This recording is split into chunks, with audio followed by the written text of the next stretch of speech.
নমস্কার, আমি ডক্টর সৌম্য পাই, paediatric orthopaedic surgeon. আচ্ছা, আপনি বাচ্চারা জন্মের পরে আপনারা ভ্যাকসিন দেন কেন? ভ্যাকসিন গুলো দেন কারণ বাচ্চা যাতে বিভিন্ন রকম রোগ না হয়। আপনার বাচ্চা ডাক্তারবাবু সেই ভ্যাকসিন গুলো বিভিন্ন সময় অনুযায়ী দিতে থাকে। একটা বড় জিনিসকে আটকানোর জন্য ছোট ভ্যাকসিন দেওয়া। তেমনি অর্থোপেডিক্সের একটা সমস্যা আছে যাকে বলা হয় ডিডিএইচ বা হিপ ডিসলোকেশন বা ডেভেলপমেন্ট ডিসপ্লাসিয়া অফ হিপ বা সিডিএইচ বা কনজেনিটাল ডিসলোকেশন অফ হিপ। এই কথাগুলো মানে হচ্ছে বাচ্চার হিপ জয়েন্টটা খুলে পড়ে থাকে ছোটবেলা থেকে। এই সমস্যাটা থেকে যদি ছোটবেলায় ডায়াগনোজ করা যায়, সাধারণত যদি আর্লি এজে হয়, তাহলে আমরা যদি একটা ছোট বেড, তাকে পাবলিক ফার্নেস বলে, সেটা দিলেই বাচ্চা সম্পূর্ণ সুস্থ হয়ে যায় সারা জীবনের জন্য। কিন্তু এটাই যদি মিস হয় বা কোনো কারণে ধরা না পড়ে প্রথম দিকে, তখন সেটা পরবর্তীকালে বড় ইস্যুতে কনভার্ট। আমার কাছে যেমন পেশেন্ট মা এসেছিলেন কিছুদিন আগে, তার 2.5 বছর বয়সে বাচ্চা খুঁড়িয়ে হাঁটছে।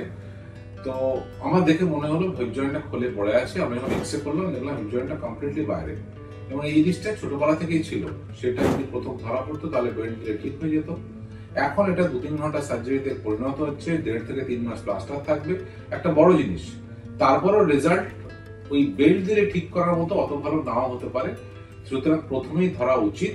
তাহলে এগুলো কি করে ধরা পড়বে? সবচেয়ে ভালো হচ্ছে আপনি যাদের কাছে ভ্যাকসিন দেওয়াচ্ছেন, যে বাচ্চাদের ডাক্তারবাবুকে, তাদেরকে একবার এটা নক করুন, আমার নাম করে বলুন যে এরকম আমি একটা জায়গায় দেখেছিলাম হিপ জয়েন্টে ইস্যু ছোটবেলা ধরা পড়া উচিত, তাহলে আমার বাচ্চা সেটা নেই তো। যদি কারোর ব্যাপার হচ্ছে কাদের ক্ষেত্রে হিপ জয়েন্টের ইস্যু বেশি হয়, কিছু জিনিসপত্র আছে যাদেরকে বেশি হওয়ার সম্ভাবনা থাকে। যেমন যদি কন্যা সন্তান হয়, ফিমেল চাইল্ড, তাদের বেশি হতে পারে। যে ক্ষেত্রে বাচ্চার মায়ের পেটের জায়গা কম থাকে, টাইট থাকে, সেক্ষেত্রে হতে পারে। কোন কোন ক্ষেত্রে টাইট থাকতে পারে? যদি প্রথম বাচ্চা ইউটেরাস টাইট থাকে, তাদের হতে পারে। যদি মনে হয় যে পেটের ভেতরে একাধিক বাচ্চা আছে, মাল্টিপল প্রেগন্যান্সি বা টুইন প্রেগন্যান্সি, সেক্ষেত্রে পেটের ভেতরে জায়গা কম থাকলে হতে পারে। যদি মনে হয় পেটের ভেতরে কোনো টিউমার বা ফাইব্রয়েড ইউটেরাস আছে, তখন জায়গা কম থাকলে হতে পারে। যদি পেটের ভেতরে জল কম থাকে, তাকে অলিগোহাইড্রোমিয়াস বলে, তাহলে এই জিনিসটা টাইট হওয়ার জন্য হতে পারে। যদি বাচ্চার ওজন বেশি হয়, সাধারণত অনেক সময় 4-4.5 কেজি বাচ্চা হয়ে গেলে তখন স্পেস ইস্যুস হয়, তখন হতে পারে। আর একটা জিনিস আছে যাকে ব্রিচ ডেলিভারি বলে। সাধারণত বাচ্চার মাথা নিচ থেকে প্রথম বেরোয়, যদি বাচ্চার পা নিচের দিকে প্রথম বেরোয়, তাহলে একটা ব্রিচ ডেলিভারি বলে, তাদের হিপ জয়েন্ট ইস্যুস হতে পারে।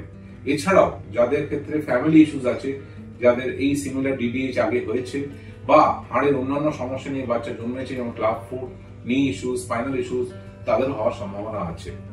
সাধারণত এগুলোতে কি করতে হয়, আমরা 6 সপ্তাহে একটা ক্লিনিক্যাল এক্সামিনেশন করে থাকেন ডাক্তারবাবুরা, পিডিয়াট্রিশিয়ানরা করে, না হলে আমরা পিডিয়াট্রিক অর্থোপেডিক্সে করি।